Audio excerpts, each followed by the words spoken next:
वृक्ष संपदा योजना है जिसके माध्यम से जो धान के अलावा दूसरा खेती करना चाहते हैं तो उसको हम बढ़ावा दे रहे हैं। जैसे मिलेट से हमने बढ़ावा दिया, उसी प्रकार से वृक्षारोपण को भी बढ़ावा देना है। तो ज़्यादा से ज़्यादा प्राइवेट सेक्टर में भी यदि वृक्षारोपण करते हैं तो वृक्ष संपदा योजना 21 तारीख से हम उसकी शुरुआत कर रहे हैं।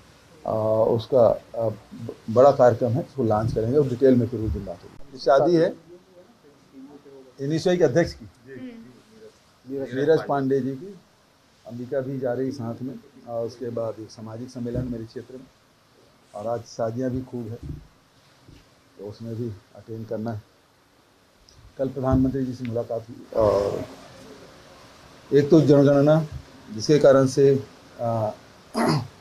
जो लोगों को सहायता मिलना चाहिए वो नहीं मिल पा रहा है। दूसरा आरक्षण का मामला है,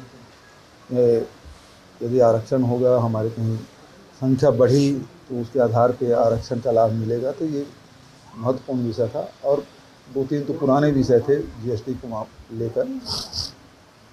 दूसरा कोयला मामला है। एक नया मुद्दा जो बजट में हम लोग शामिल किए हैं, दुर्ग से रायपुर दुर्ग मेट्रो के लिए, तो उसके लिए भी मैंने अनुरोध किया है कि हमको मिल जाए। भाई यहाँ पास हुआ है, देखिए अध्यक्ष चुनाव के बाद जितने भी कमेटियां हैं जो CWC है वो समाप्त हो गया। उसके जगह हमारे राष्ट्रीय अध्यक्ष जी ने स्टीयरिंग कमेटी बनाई जिसमें हम लोग भी विशेष आमंत्रित के तौर पर। तो यहाँ जो रायपुर राष्ट्रीय महाधिवेशन हुआ उसमें चुनाव होना था, और सभी सदस्यों ने ये कहा कि इसको अध्यक्ष को ये अधिकार दे दिया जाना चाहिए। तो वो अधिकार अभी अध्यक्ष के पास है।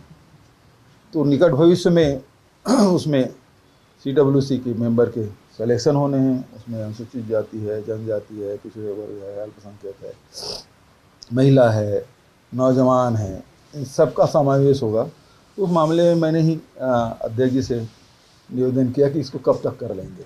तो संगठन में तो होना है, अब उसके बाद फिर महामंत्री की नियुक्ति होनी है, सारी नियुक्तियां अभी दिल्ली स्तर पे, फिर उसके बाद फिर धीरे से भी प्रदेशों में भी जाएगा।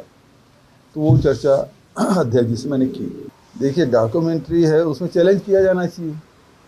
यदि गलत है तो उसके तरीके हैं, उसके माध्यम से जा सकते हैं, लेकिन आप उसको बैन लगा देंगे, उसके यहाँ छापा डाल देंगे, डराने का काम करेंगे, ये उचित नहीं है ना।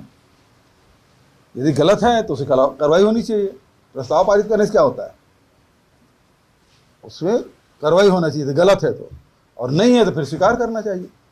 भाई प्रधानमंत्री हम सबके हैं, और प्रदेश के हित में उससे मुलाकात करना भी ज़रूरी है, मांग भी करना है, और मांग पूरी नहीं होती तो फिर लड़ना भी ज़रूरी है, क्योंकि प्रदेश का हित का मामला है, कोई व्यक्तिगत लड़ाई है ही नहीं।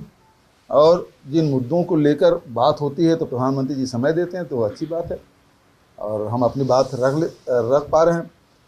यदि कोई बात उसको चर्चा में करते हैं, पेपर देते हैं, आवेदन देते हैं, कहीं कहीं दिमाग में तो रहता है, जब उस समय निर्णय करने की स्थिति आती है तो फिर उसमें हमारे छत्तीसगढ़ के भी नंबर कुछ आ जाए, इसलिए हम बार बार निवेदन करते हैं। अब वो देखिए ऐसा है कि मैंने अपनी बात कही, अब मैं कोई धरने में तो बैठा नहीं था कि आप जवाब दो। मैं जवाब देने के लिए प्रधानमंत्री को बाध्य नहीं कर सकता, मैं आवेदन नहीं कर सकता, निवेदन कर सकता हूँ। ये परिस्थिति है, छत्तीसगढ़ में 40% से अधिक लोग गरीबी रेखा के नीचे जीवन यापन करते हैं, और ये 12 साल बीत गया है, और 12 साल में नए जो हितग्राही हैं उससे वो वंचित हो रहे हैं। अभी हम लोग जब जाते हैं, लोग मिलते हैं तो बोले हमको ये लाभ नहीं मिल रहा है, हमको BPL वाला राशन कार्ड बनाओ, हमको आवास दे दो, तो हमको और कुछ जो योजनाएं हैं, शासकीय योजनाएं, उसका लाभ हमको नहीं मिल पा रहा है, हम भी गरीब हैं। तो जब तक कि सर्वे नहीं होगा, क्योंकि हम 2011 के हिसाब से चल रहे हैं। और दूसरी बात, हमारे जैसे अनुसूचित जाति के भाई हैं वो हमेशा लगातार मांग कर रहे हैं कि हमारे जनसंख्या अधिक है, हमको कम आरक्षण मिला। तो जनगणना हो जाएगा तो यदि ज़्यादा संख्या में आएगी तो बढ़े हुए हिसाब से उनको मिलेगा, मिलना चाहिए कि नहीं मिलना चाहिए हक। तो जनगणना ही मुख्य आधार है, चाहे जितने शासकीय योजना का हो, चाहे वो आरक्षण का मुद्दा हो, वो जनगणना से ही उसका समाधान निकलेगा। और इसलिए मैंने बार बार निवेदन किया है, और यहाँ भी राष्ट्रीय महाधिवेशन जब रायपुर में हुआ तो उसमें भी कांग्रेस ने प्रस्ताव पारित किया जनगणना होना चाहिए, मेरा ही प्रस्ताव था, और मैंने प्रधानमंत्री से रिक्वेस्ट किया। वो तो सीधी सी बात मैं पहले ही बोल रहा था, ये जो 14 बचे हैं वो किसी टिकट पक्का नहीं है ना। वो मैंने अजय चंद्राकर भी मोहन जी कहा, आप ज़बरदस्ती अपना नंबर बढ़ाने के लिए यहाँ अपना गला ख़राब करते हैं, लेकिन उससे कुछ फ़र्क नहीं पड़ना है। टिकट मिलेगा कि नहीं मिलेगा इसकी भी गारंटी नहीं है।